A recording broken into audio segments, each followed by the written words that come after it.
my name is Montana Pippin, and I'm doing my presentation on Mary Shelley for Dr. Fuller's World Literature class.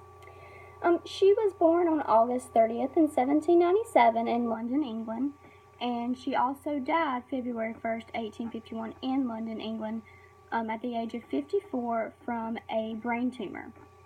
Now, she was born to well-known parents of Mary Wollstonecraft and William Godwin.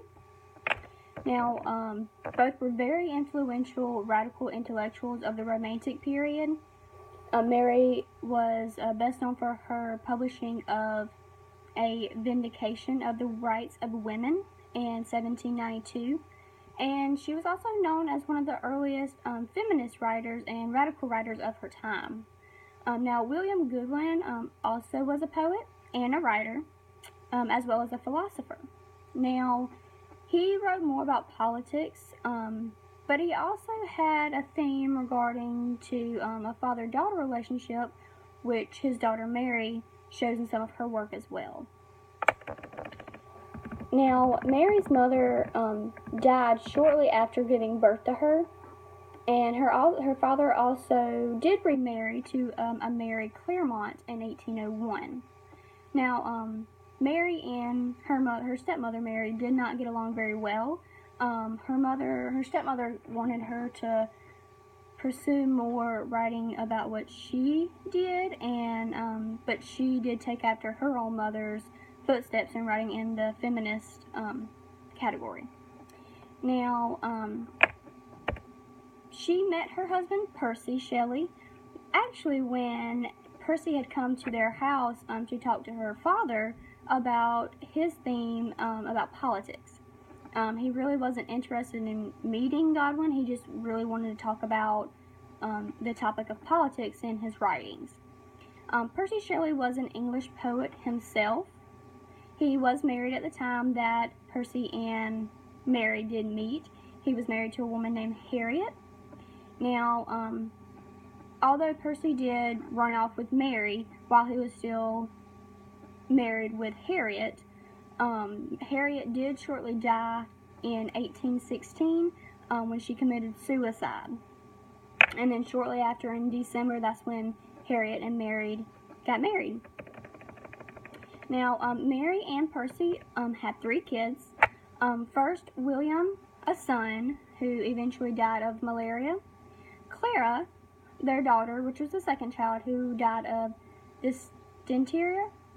And then Percy Florence, who was the only survivor of the kids that they had.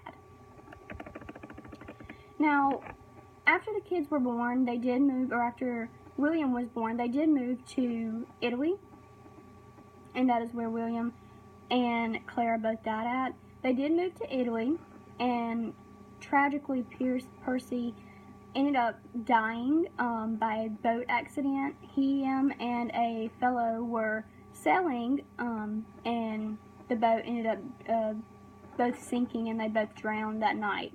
And this was in July of 1822. And then a year or so later, Mary did move herself and Percy Florence, which is their 3rd child, back to London due to financial problems, because she was not making it in Italy, so she did move back to London. She also never remarried again after Percy. She just felt incomplete. She never was able to marry again. Now, the work Mary did was phenomenal. She is still known for today for her story or novel of Frankenstein, which we all know about. She was born into the most extraordinary families of the English radicalism period, which is, we all know, is the Mary Wollstonecraft and William Godwin.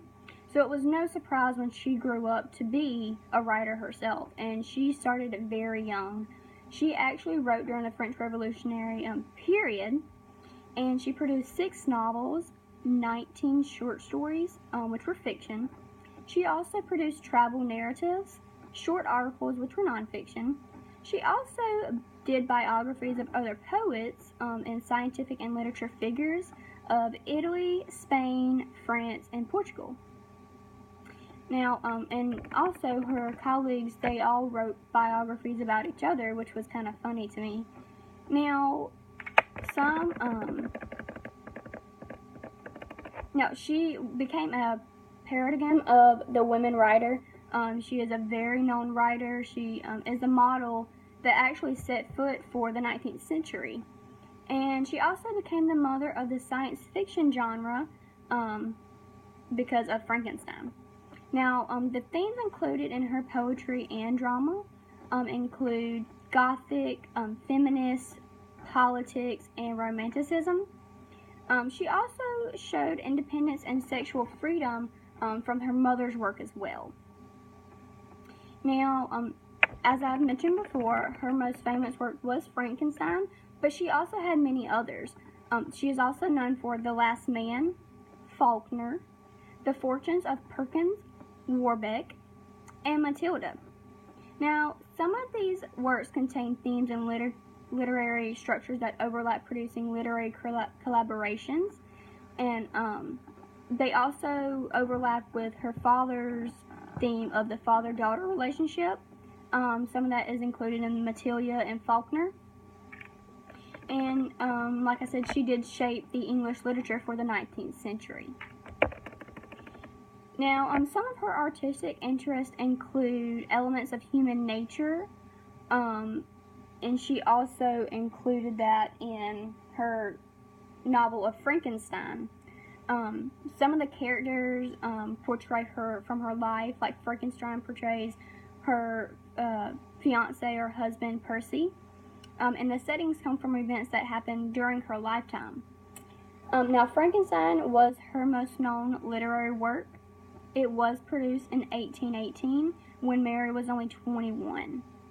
So she was very young at the time that this was produced. It has been told in different types of stories, plays, films, you name it. If it can be produced, it has been. Now, written about Mary's life, Frankenstein is written about Mary's life.